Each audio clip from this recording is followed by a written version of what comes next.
Welcome to Novel Pavilion, your destination for captivating Chinese historical romance novels featuring strong, epic heroines, including our original stories. Get ready for tales of love, power, and triumph. Emma Wenxuan's little childhood sweetheart's chest hurt again. He hurriedly wanted to enter the palace to see the imperial doctor. Tomorrow, I will take her to my residence to recover. Clear out the main courtyard. Before leaving, he gave me an order. The imperial edict from His Majesty has arrived at the residence. Why doesn't my husband listen to the edict before leaving? I softly persuaded him. It's just the usual talk, ordering me to take good care of you. I will obey the edict, but Xian's illness can't wait. He snatched the token for ordering the imperial doctor from my hands, took the imperial edict from the eunuch, and tucked it into his chest, flicking his sleeve and leaving. As a result, he didn't even know that the edict he just received weighs an edict granting me a divorce. The emperor's decree of divorce cannot be changed. The second year after Emma Wenxuan married me, his little childhood sweetheart's entire family moved to the capital city.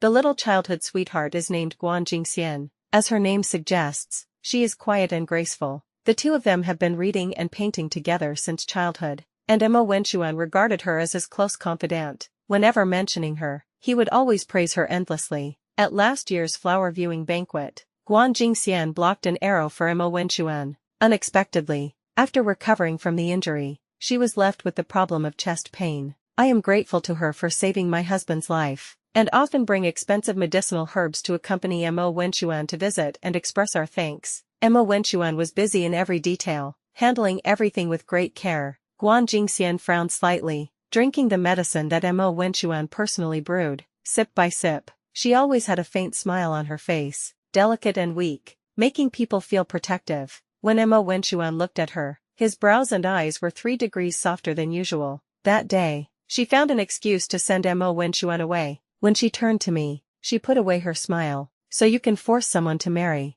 but you can't force his love. Huh, princess, if not for your status, are you sure you could win against me? Win? I sneered in my heart. I, the dignified princess of Great Xia, would I really need to compete for the lowly love of Emma Wenxuan? As soon as Emma Wenxuan left the manor with the imperial edict, I immediately called for my personal maid, Suyao. Check through Emma Wenxuan's junk and throw it out. 2 years ago, Emma Wenxuan came to the capital for the exams and became the top scorer. At the banquet bestowed by my imperial brother, he fell in love with me at first sight. The struggle for the heir to the throne has always been a bloody storm. My imperial brother and I supported each other through countless near deaths, and when everything finally settled, I was already 20. Long past the best age for marriage. Having never experienced love, I was naturally drawn to Emma Wenxuan, who was attentive to me and full of scholarly charm. He was brilliant with words, gifting me a line of love poetry every day. The mountain has trees and the trees have branches. My heart delights in you but you don't know it. May I be the stars and you the moon, shining together every night. Just because of your one glance back, I think of you day and night. He knew I craved snacks outside the palace, so every day he would buy me a skewer of candied hawthorns and secretly slip it to me after court. He gave me the ancestral jade bracelet, saying that in this life, he would only recognize me as his wife. One life, one world, one pair of people. He said he knew his family background was shallow,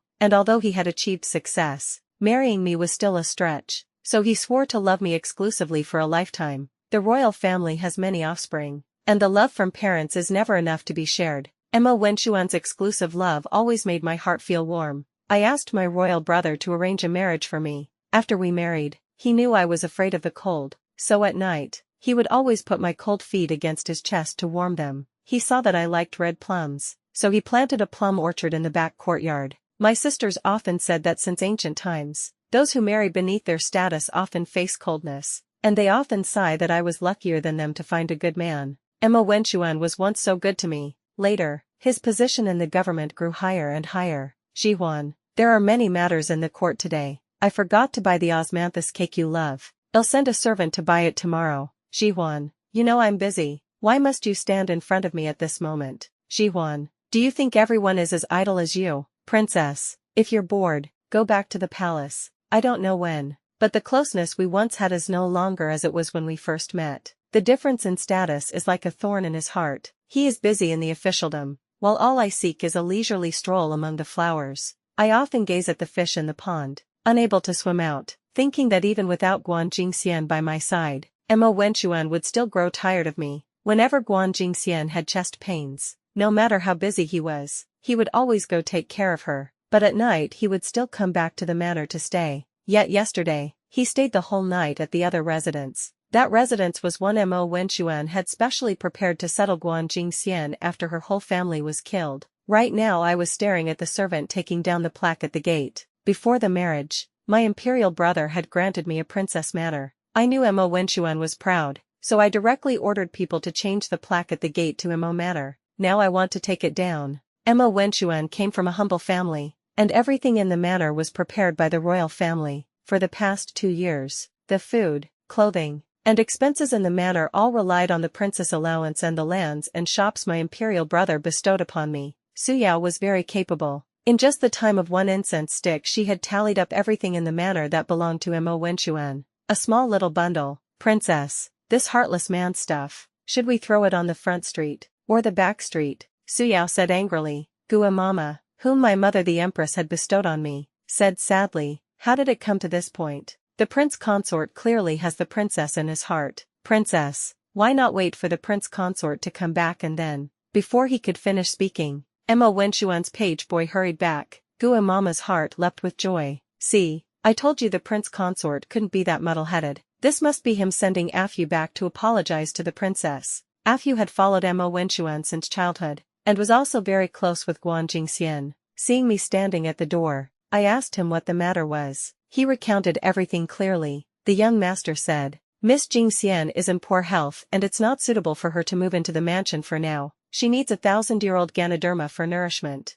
and ordered me to go back to the storeroom to get it. The young master also said, Miss Jingxian's clothes are too thin, and asked me to bring her the Princess White Fox fur cloak to wear. The young master also said, Miss Jingxian has no appetite. She loves the Huaiyang cuisine made by the mansion's head chef, so he asked me. The young master said, Miss Jingxian. The young master said, Miss Jingxian. It's all about Miss Jingxian. The plaque behind me, which read Mo Mansion, suddenly fell down, with a loud crash, shattering into pieces. Afu was startled. I gave Su Yao a look, and she threw the bundle in her hands into his arms. Closed the door. I turned around with everyone and headed back to the mansion. Afu hurriedly ran to the other courtyard with the bundle. In no time, the other courtyard was filled with the officials' wives who had come to visit the sick. Their husbands were all close friends of Mo Wenchuan and the court friends who had requests to make of him. The ladies were well informed and knew how to assess the situation. When they learned that Mo Wenchuan had stayed in the other courtyard overnight, they hurried over.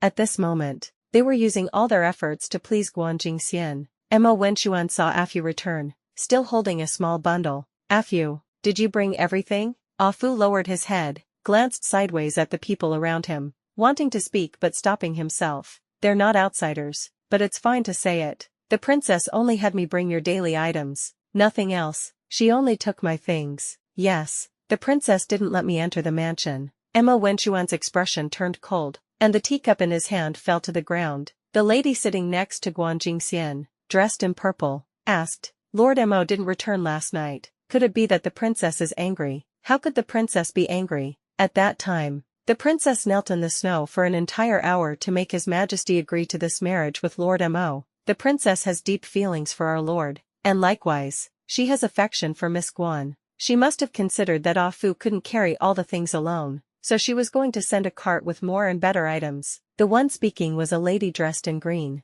whose husband was a subordinate of Mo Wenchuan. Mo Wenchuan felt quite pleased upon hearing these words. The princess, as noble as she was, always listened to him obediently. In his memory, she always spoke kindly and never went against any of his decisions. Not to mention, he just asked her for some trivial things. Even if he asked for her heart's blood, he believed she would hand it over willingly. The princess is so magnanimous. Lord Mo truly knows how to manage his wife. Yeah, it's because our Lord Mo is so capable. Not only did he pick the high-altitude flower that is the princess, but he also trained her to be obedient. The group of ladies all echoed in agreement. Afu, can this still be understood this way? He noticed that Mo Wenchuan's expression changed from cloudy to clear, but the matter of the Mo residence plaque being taken down was ultimately left unsaid. What should be done if the princess doesn't send anything over? He hadn't completed the task the young master gave him, and he worried he would be punished today. Guan Jingxian's personal maid saw his worried face and,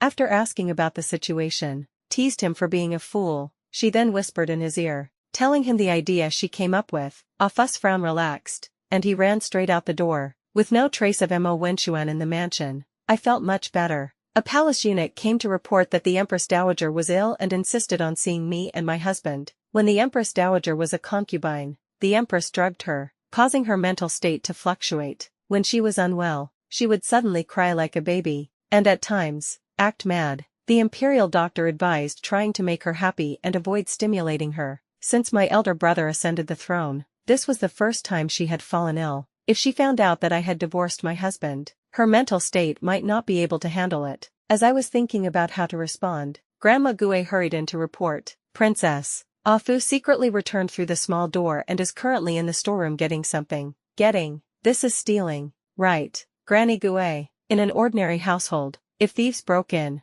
how would they deal with it? Of course, report to the authorities. If it's a servant who committed the crime, what should the master do? According to our dynasty's laws, if the master failed to discipline properly, the punishment is even heavier. I sneered with disdain. Pass on my order. Today all the servants in the manor get a day off. Granny Gue, you all go again. Before long, a fully loaded carriage drove out of the princess' residence through the back gate. At the gate of the side courtyard, just as Ah-Fu knocked on the door, the constables from the Jingzhou prefecture yamen swarmed forward, caught him red-handed with stolen goods, and quietly took him away. The maid who opened the door only saw Granny Gue and the carriage full of goods beside her, and shouted loudly into the courtyard, "Lord Mo, you truly foresaw everything." The princess sent Granny Gue with a whole carriage of goods. Mo Wenchuan puffed out his chest and walked proudly toward the gate, a smile tugging at his lips. He knew it. The things he wanted, how could the princess not give them? Not only would she give them,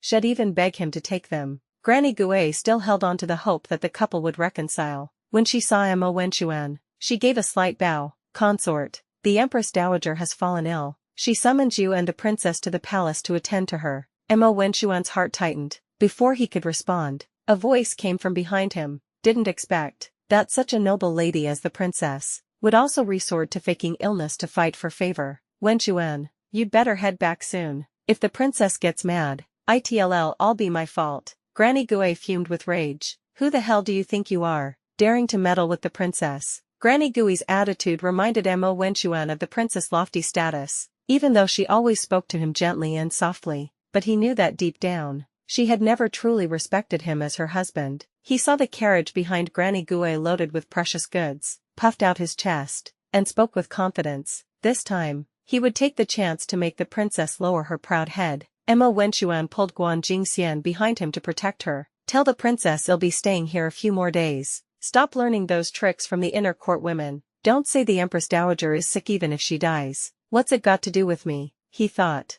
In less than half an hour, the princess would surely rush over to apologize and beg him softly to come back. By then, he could act all high and mighty and smoothly bring Jingxian into the manor to recuperate. When Granny Gue stormed back to the manor, I had already taken Su Yao to Xinang Palace. Laughter and joy came from inside Xinang Palace. I quickened my steps and went in. "Gigi, why are you only just here? Your husband's been waiting for you here for a long time." Mother took my hand and placed it into another hand. A rough feeling. There was actually another person in the room. The man was dressed in black tight-fitting clothes, his posture straight and heroic. Although he was in casual attire, his unruly and wild temperament could not be concealed. "Mother, this person isn't." The matron behind my mother gave me a look and shook her head, indicating that I should go along with her and not cause her any distress. "This person isn't my husband." I still swallowed back the complete sentence. Mother's illness had become more severe, to the point that she couldn't even recognize people anymore.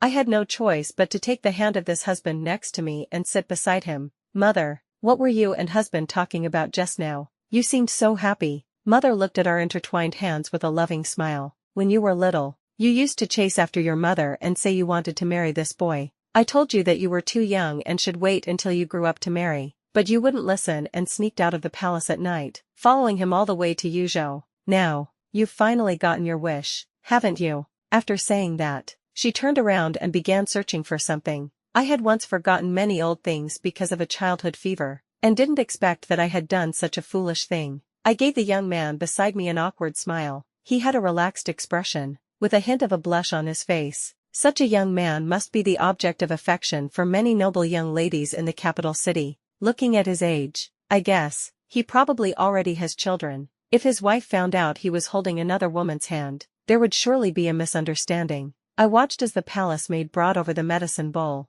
and took the opportunity to pull it from his hand, wanting to reach out and take the bowl, but unexpectedly, as soon as I withdrew, he leaned in and took my hand back in his. He whispered softly in my ear, "Aji, I regretted letting go of your hand last time for 12 years. This time, I will never let go again." His tone was persistent, but his voice sounded familiar. I pressed my forehead and my heart. The flirtatious debt I owed in childhood, do I have to pay it back now? This princess already has a husband. What do you intend to do? Be a lover, be a male concubine. He gave a wicked smile. As long as Aji likes it, I can be anything. This man's skin is even thicker than the city wall. While speaking, Mother found a box and took out a heart-shaped jade pendant. It was the same jade pendant. I remember Mother gave it to my sister-in-law, who is now the empress. I remember my mother saying it was a family heirloom from my maternal grandmother's side. Good son-in-law, take this. This jade pendant is quite spiritual. Mother, what kind of spirituality does this jade pendant have? I asked curiously.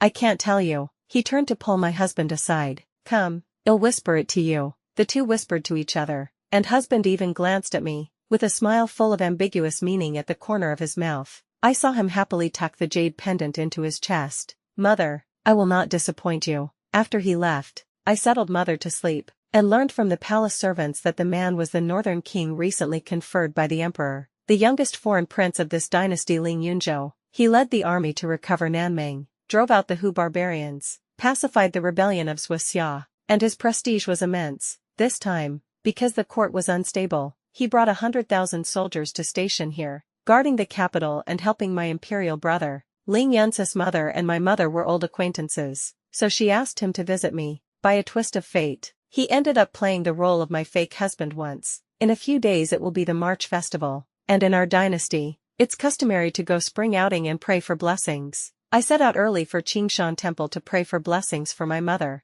After the prayer ritual, I dismissed everyone and only took Suyao to the back mountain. Since I heard the scenery there was stunning, I once begged Mo Wenchuan many times to take me there, but he always found excuses. This time, I finally went to the back mountain to enjoy the view, but unexpectedly, I ran into a group of scholars holding a poetry gathering there. Among them were two familiar figures, Mo Wenchuan and Guan Jingxian. Guan Jingxian was wearing my fox fur cloak. Mo Wenchuan composed a poem, green peaks upon green peaks shrouded in mist, waterfalls washing jade along the clouds, fragrant orchids stand shy and silent, all my hidden feelings entrusted to the cuckoo. Everyone echoed with praise. Good poem, fragrant orchids. Guan Jingxian's favorite and most skilled subject in painting was orchids. A good poem should be matched with a good painting. Looking at the mountain scenery, I really wish to paint a picture. What a pity there's no desk, Guan Jingxian said regretfully, her eyes turning toward me. Mo Wenchuan also looked toward me. After a few days, he thought I had followed him here,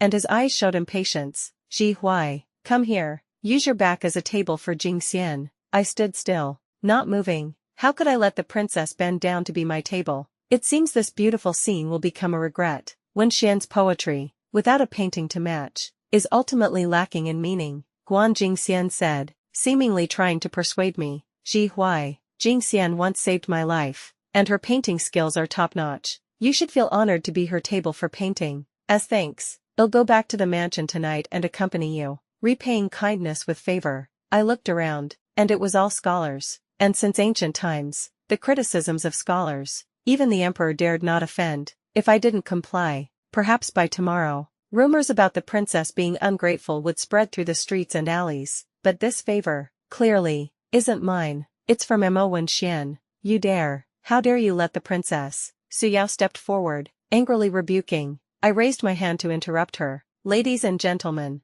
please wait a moment. The clothes and skirt are precious. Allow me to change into another outfit. I turned around to undo the clasp of my cloak and quietly told Suyao to arrange it. When she returned, I slowly walked towards the group of people. A group of masked men in black suddenly appeared, holding knives and swords as they came. Assassins. Those scholars were terrified, fleeing in all directions. I pretended to be panicked, constantly retreating, but bumped into a solid chest. Ling Yunzhou, what's he doing here to cause trouble? Before I could ask, he had already tightly shielded me behind him. A sharp gaze shot over from afar, just in an instant, only heard a painful scream, ah, before a graceful figure fell into the river. The people in black scattered in an instant. Guan Jingxian's cloak instantly soaked with water, pulling him down. Wen Xian, save me, oh oh oh. Unfortunately, he can't swim. In the end, it was a scholar from their group who saved Guan Jingxian. When he regained consciousness, he raised his right hand and cried in pain. I took a look, and his wrist was swollen as high as a steamed bun. I stood to the side, hid behind the crowd, and suppressed a chuckle. Guan Jingxian suddenly cast her gaze on me. It was you who arranged this, right? Those people in black, you arranged them, didn't you? If the princess didn't want to use the desk, she should have just said so. Why go through all this drama and frighten all our friends? It's fine if I get hurt, but if others get hurt, how could that be acceptable? In this situation, she was still able to endure the pain and try to turn the hatred towards me. Truly a clever tactic, but I have always looked down on those dark, scheming minds. Ha ha ha, that's right, those people were arranged by this princess. So what? Just now, weren't you lamenting that you couldn't paint because there was no table? Look, now, isn't there no regret? Ji Huai, I never expected you to be such a person. Hurry up and apologize to Jing Xian. Emma Wenchuan angrily shouted at me in a low voice. Who do you think you are? Does what you think matter to this princess? Ji Huai, you hurt Jing Xian like this. It's your fault. If you don't apologize today, he'll never return to the manor and will live in another house. In the past, he would say such things to make me compromise, and it always worked out. Over time, he began to think that as long as he threw a little tantrum, I would always give in, but that reliance was just because I still had some feelings for him. Wenchuan bro, let's talk things through calmly, don't harm the harmony between husband and wife. A scholar, seeing the tense atmosphere, persuaded. Other scholars echoed in agreement. Then, a single tear from Guan Jingxian fell onto Mo Wenchuan's hand. He looked at the pitiful woman curled up in his arms. He made up his mind and raised his hand. I, Mo Wenchuan, swear that if the princess does not apologize today, I will not return to the manor. Really, you, a poor wretch, will never return to the princess manor again. Then I'm going to move in. The crowd, who are you? After returning to the manor, Ling Yunzhou openly moved in. I originally thought he was just trying to anger Mo Wenchuan and was just saying it, but unexpectedly, he really settled down. This is not in accordance with propriety, but the emperor's personal attendants came with him and claimed that he had already requested an imperial decree from the emperor to protect me. The emperor did not treat him as an outsider. Ling Yunzhou has the habit of getting up early to practice. He starts early every day, the place right outside my room, though it's still chilly in spring. He practices bare-chested in the courtyard, muscles well-defined. Unlike Mo Wenchuan's scholarly vibe, it's a kind of wild, strong masculine power. When he practices swordplay, his sword energy is like a rainbow, his moves smooth and flowing, like drifting clouds and running water. And honestly, pretty nice to watch. I leaned on the couch, glanced a few more times through the window. Granny Gui and the palace maids were chatting outside the door. Even though they lowered their voices, it still carried clearly into the room. A little maid said, Sister Suyao, can you ask the prince if he could practice somewhere else? Getting up early every day is disturbing the princess' rest. I think the princess already has dark circles under her eyes. Suyao, that's not good. I think the princess actually enjoys watching though. Is it that obvious? Granny Gui, let him practice. Our princess should enjoy something good too. Did I used to live that poorly? I cut off the chatter between Granny and the maids outside, telling them to go outside the residence and check out the latest news on the streets. I thought after that day at Qingshan Temple, those scholars would spread all sorts of nasty stories about me, but surprisingly, there wasn't a single bit of gossip in the streets about that day. Instead, the talk of the town was about Ling Yunzhou going out bare-chested from the princess' residence every morning. Suyao relayed the women's discussions. The prince must be incompetent in that aspect. Otherwise the princess would never let a man live in the mansion directly. I really envy the princess. She gets to sleep with the great general. Look at all those muscles. They really make me jealous. The great general sweats heavily every day. Do you think the prince's small body can handle it? Don't tell me. The princess hasn't been out recently. She must be exhausted. My boat is good. I can help. Ha ha ha ha. We can help together. Ha ha ha ha. Me. Humph. This princess is perfectly healthy. I lifted my skirt and was about to leave. Let them see. Wait. No. Why do I need to prove to those women that I'm healthy? While I was lost in thought, a strong figure stepped in. I only heard a bang sound, and a shiny object fell onto the table. Aji, this is for you. Ling Yunzhou had a big smile on his face. I reached out with one hand to grab it, but my wrist jerked back. So heavy. It turned out to be a golden scissor. I knew you'd like it. To choose this gift, I asked 100 soldiers for their opinion. So, this is a gift for a woman thought up by 101 single wooden-head soldiers. I noticed you like making little crafts, cutting paper window flowers, making round fans, pasting lanterns, sewing pouches. They say gifts should match a woman's hobbies, be unique, and the more valuable the better. So I thought of having someone forge a pair of golden scissors. I really am too smart, don't you think so? Aji. The man before me had a faint smile at the corner of his lips, stars in his eyes, waiting for the praise and approval of the one he adored.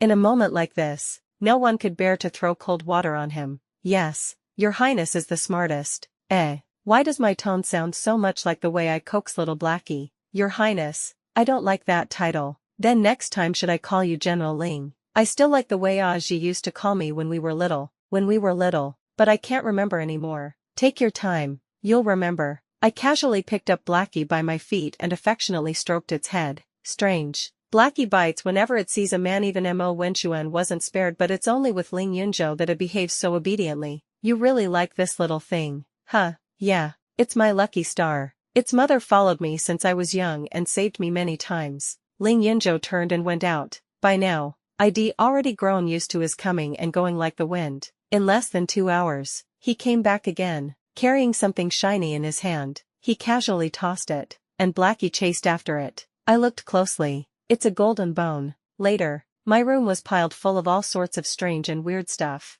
Of course, all made of gold. I suspected that Ling Yunzhou moved all the gold in the capital city into my room. When I saw Mo Wenchuan again, it had already been 10 days since we met at Qingshan Temple. Today, coincidentally, Ling Yunzhou and I were going out together to the palace to visit Mother. I saw Mo Wenchuan lift the curtain and step down from the carriage. When he saw Ling Yunzhou and me standing together, a mocking smile appeared on his face. Xia Zhihuan, in order to make me come back, you even started using tricks to seduce other men. He paused, then continued contemptuously. Now, as you wished, I'm back. You can tell that wild man to get lost. I was just about to open my mouth to snap back, when a figure stepped forward even faster than my words. With one kick, he sent Mo Wenchuan flying to the ground. You bastard. You think you're worthy of saying Aji's name? No. Calling you a bastard is an insult to dogs. You're rude. Mo Wenchuan pointed furiously at Ling Yunzhou. I'm rude. You just read a few years of books and can fiddle with some broken words. And you think that makes you some paragon of etiquette and shame. I say you're worth less than dog shit. You reek of scum so strong, even pigs would detour to avoid it. Mo Wenchuan, who was usually glib and eloquent, couldn't get a word in at all. I guess Yunzhou wins wars half with force, half with cursing. When the enemy really can't take the cursing anymore, they can only surrender their weapons. I covered my mouth and chuckled. Mo Wenchuan unintentionally caught sight of the words on the plaque, shock flashing across his face. The 3 characters Princess Residence seemed to stab him. His eyes stared straight at me. I looked at him coldly. No matter how much you stare at me, you won't see a trace of the past feelings in my eyes anymore. Everyone in the Princess Residence, hear my order. Mo Wenchuan is not allowed to set foot in here again. Guard the gates well. If he dares step 1 foot inside, chop off that foot. After saying that, I pulled the still reluctant Yunzhou onto the carriage heading to the palace, leaving Mo Wenchuan frozen in place alone. Out of the corner of my eye, I noticed that today's coachman was a new one.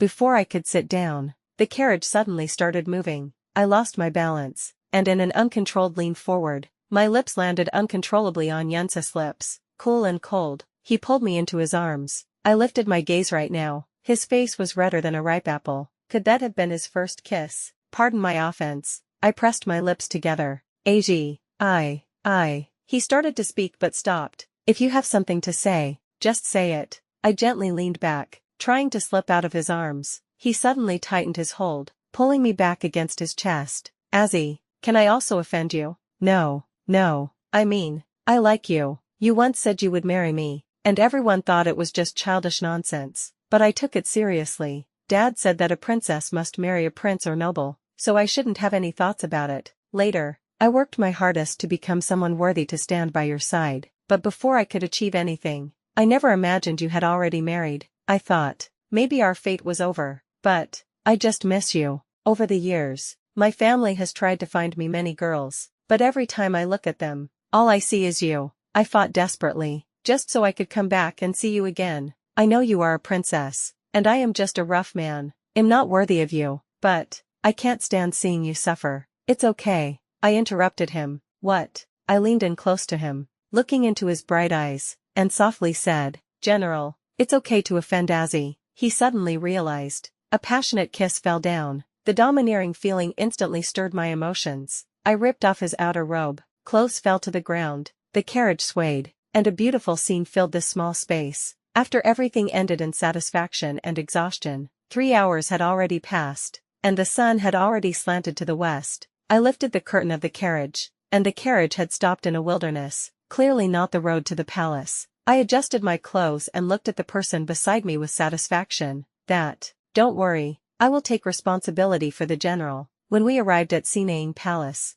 it was already time for dinner. The Empress looked at us coming in together, our clothes not as neat as usual, with a knowing and teasing expression. You two came so late, could it be that you? On the carriage, I hurriedly interrupted her. Empress, I'm hungry. Alright, I understand. You must be exhausted. It's time to replenish your energy. As we were laughing and joking, my royal brother came in. A few of us had dinner together, and my royal brother gave me a glance, signaling that I should speak with him alone. Little sister, every day, Ling Yansu submits a memorial asking me to grant you and him a marriage. I don't know your feelings. I haven't agreed yet, but this continuous delay isn't a solution. Today, I'll ask you, since you have already divorced Mo Wenchuan, would you be willing to marry someone else? Of course, I'm willing. Then who would you like to marry? If little sister doesn't like Ling Yansu, I'll send someone to drive him out of your manor right now. This thick-skinned guy really thinks the royal family can't rely on anyone else but him. Royal brother, this isn't appropriate. Little sister, you don't have to worry. Using a woman's marriage to secure the throne is cowardly. I would never trade your happiness for the stability of the court, even if we lose the throne. I hope you'll always be happy every day. Imperial guards, where are you? Go to the princess manor. Royal brother, no, I am willing to marry him. Then I will issue the decree to grant the marriage. After saying that, my royal brother left like the wind. But it wasn't that urgent. I turned around and took a glance at Yun, and found that his gaze was mischievous. I kept feeling something was off, but couldn't figure it out for a moment. The next day, the news that the prince was going to get married spread throughout the capital city. Everyone was guessing which young lady Yun had set his eyes on. He helped me onto his horse and said he was going to take me for a ride. Unexpectedly, as soon as we went out, he shouted at everyone we passed. Yun, am going to marry Xia Zhihuan. Xia Zhihuan is going to marry me. He was so exuberant, almost as if he wanted the whole world to know. Is he really that happy? I nestled in his arms as the two of us rode through street after street. As we turned a corner, someone suddenly blocked the horse's path. The horse was startled, rearing up on its front legs. Yun used all his strength to rein in the horse and barely managed to calm it down. Fortunately, no one was injured. Who the hell dares to block my horse? I think he's tired of living. Yun cursed. This little disturbance attracted a lot of onlookers around us. We dismounted, and only then did we realize that the person blocking the road was Mo Wenchuan. So it's you, kid. Wasn't that kick yesterday too light? You came over looking for a fight, so I'll let you have it. Yun made a move as if he was about to punch him. I hurriedly grabbed him. After all, we were on the street. If the prince and officials fought, it would sound bad if it got out. Mo Wenchuan, Zhihuan, have you had enough of making a scene? Even if you complain that I don't spend enough time with you, you really won't let me enter the manor, and you even brought such a wild man to anger me. The servants of the princess manor are all good.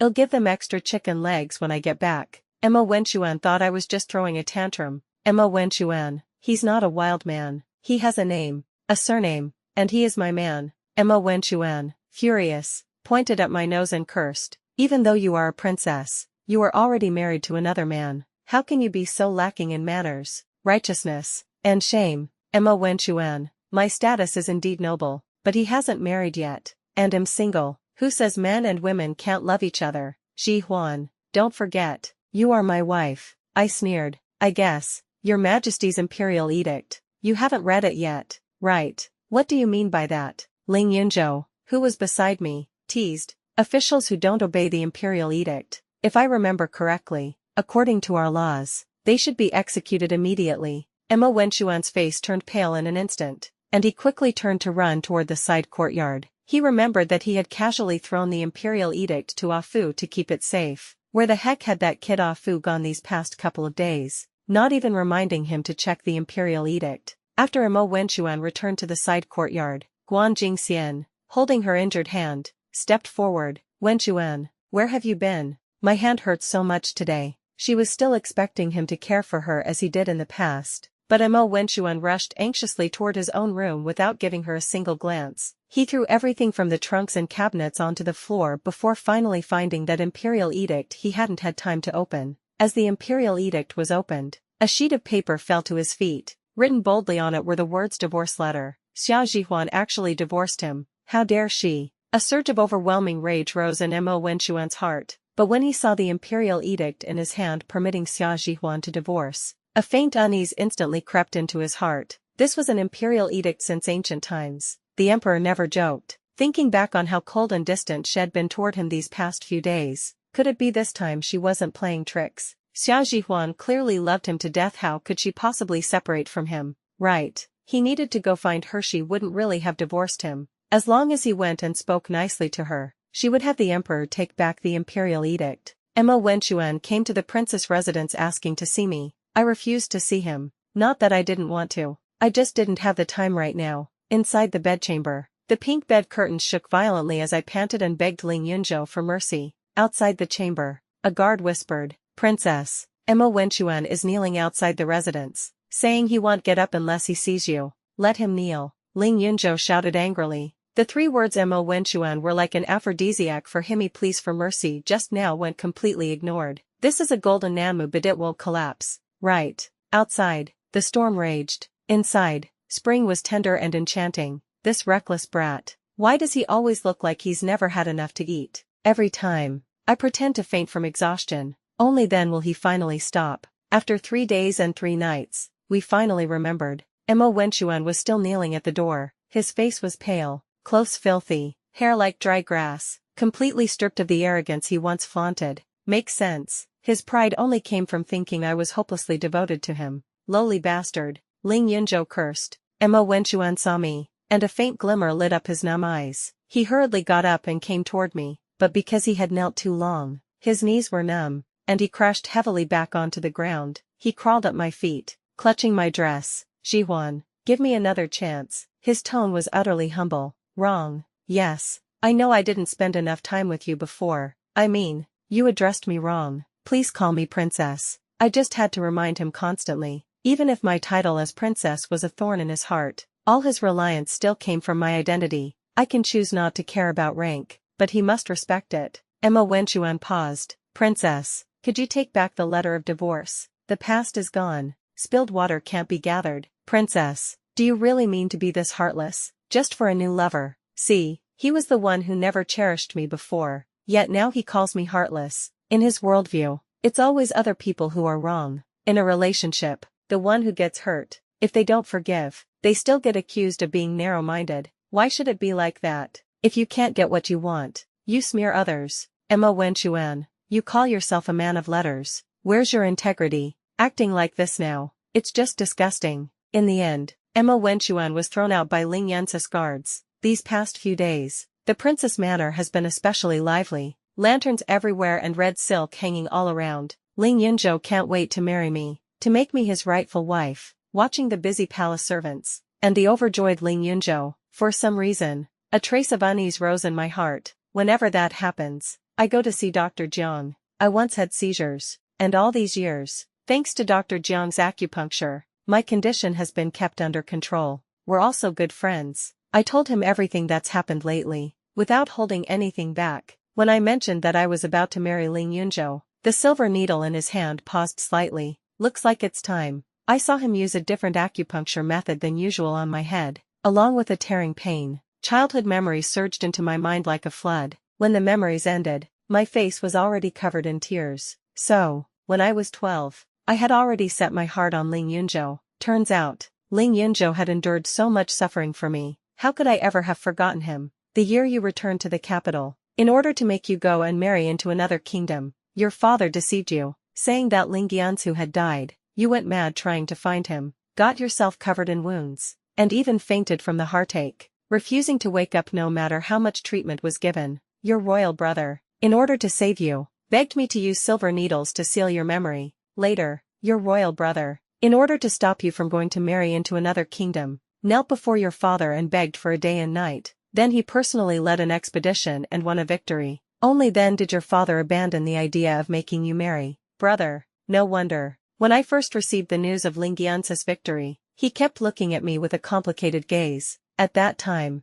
I had only been married to Mo Wenchuan for a little over a month, just in that sweet, clingy phase. I imagine, when he received the news that Ling Yanzu was not dead, he must have struggled with whether or not to restore my memory. I rushed back to the princess mansion, and Ling Yanzu was playing with Ahei, using a golden bone to tease it. Ahei's mother was called Momo, and was the little dog Ling Yanzu had given me. No wonder it didn't bite him. It must have smelled its mother's scent. I reddened my eyes, threw myself into his arms, and buried my face deeply into his chest. I couldn't stop sobbing. His heart was beating. He was alive. Thankfully, he was still alive. Aji, what's wrong? Dog Xingu. The people in the yard instantly froze. Who would have thought that the famous General Chongqing's nickname was Dog Xing? On the day of the wedding procession stretched over 10 streets. A grand sedan chair, extraordinary in its splendor, the bridal sedan chair reached halfway, and Mo Wenchuan stopped the advancing procession. It's inauspicious for the bridal sedan to touch the ground.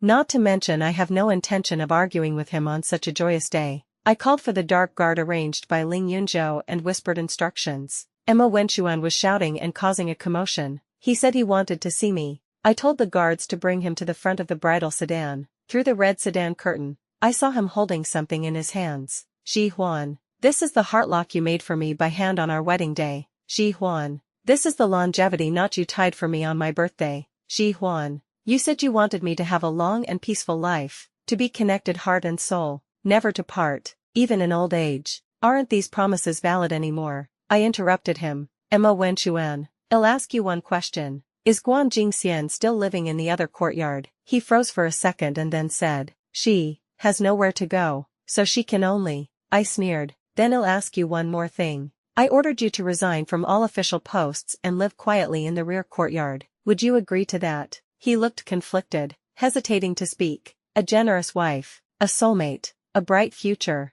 Mo Wenchuan, you want it all, but tell me, where in this world do such good things exist? As soon as I finished speaking, the prefect of Jingzhou came with the head of the guards. Mo Wenchuan, you are suspected of inciting a servant to steal, and we have caught you with the stolen goods. According to the law, we will arrest you now. Impossible, you must have made a mistake. Mo Wenchuan defended. I gave Gua Mama a glance, reminding him, Lord Mo, the carriage that entered the side courtyard and the items in it weren't sent by the princess. They were stolen by a foo from the princess residence. Mo Wenchuan stood there stunned, forgetting to struggle for a moment. He allowed the head constable to drag him forward. Wait a minute, Ling Yunzhou ordered. He rode forward and drew the sword from the nearby guard. The sword flashed, and the lock in Mo Wenchuan's hand was split in half, along with the clothes on his body, which fell to the ground in pieces. After Mo Wenchuan was taken away, the wedding ceremony proceeded smoothly. After the tedious rituals, only Ling Yunzhou and I remained in the bridal chamber. He seriously took out the jade pendant that mother had given him and carefully placed it on the bedpost. I yanked him over. Dog Xingu,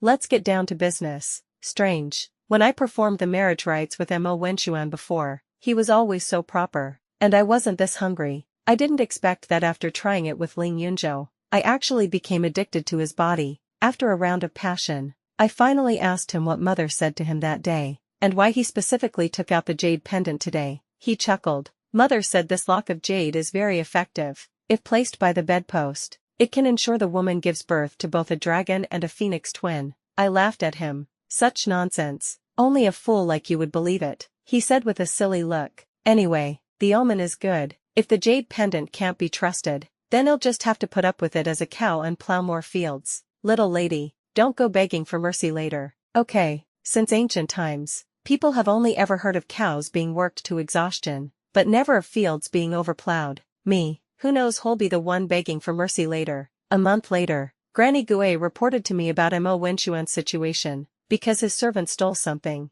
Mo Wenchuan was implicated. punished with 20 strokes of the cane, and stripped of his official status, he limped toward the other residents, fantasizing about Guan Jingxian's gentle comfort, but instead, he saw Guan Jingxian's whole family happily enjoying themselves in the other residence. Their luxurious clothes and fine food stood in sharp contrast to his own wretched appearance. Only then did he realize Guan Jingxian's family wasn't dead at all. I had told him many times that I'd seen Guan Jingxian call a couple father and mother, but he just wouldn't believe me. He was convinced by Guan Jingxian's words that her family had been killed by bandits. It wasn't until he saw it with his own eyes that he finally believed. He walked into the other residence, hysterically questioning Guan Jingxian about why she lied to him. Just then, the steward of the princess mansion arrived with people to reclaim the residence. That residence was originally private property of the princess mansion. If they wanted to live there, they had to pay rent. I thought you weren't a common creature, but I didn't expect you to be so useless, unable to even protect a single estate. Guan Jingxian dropped the blood-covered Mo Wenxuan and left with her family without looking back. Mo Wenxuan laughed madly, and as he laughed, he suddenly spat out a mouthful of blood. Later, the capital city gained a limping mad scholar who wrote books every day. The book was titled The Prince's Private Life. Ling Yunzhou saw it and flew into a rage. He ordered for Mo Wenxuan's hands to be chopped off, and only then did he quiet down. On the Mid-Autumn Festival, our family reunited in the palace. While eating, the Empress and I suddenly felt nauseous. The Emperor and Ling Yunzhou, both men, were in a panic, shouting for the imperial physician and pouring water, causing a flurry of activity. The imperial physician took our pulses, and we both were found to be pregnant, and we were both carrying twins.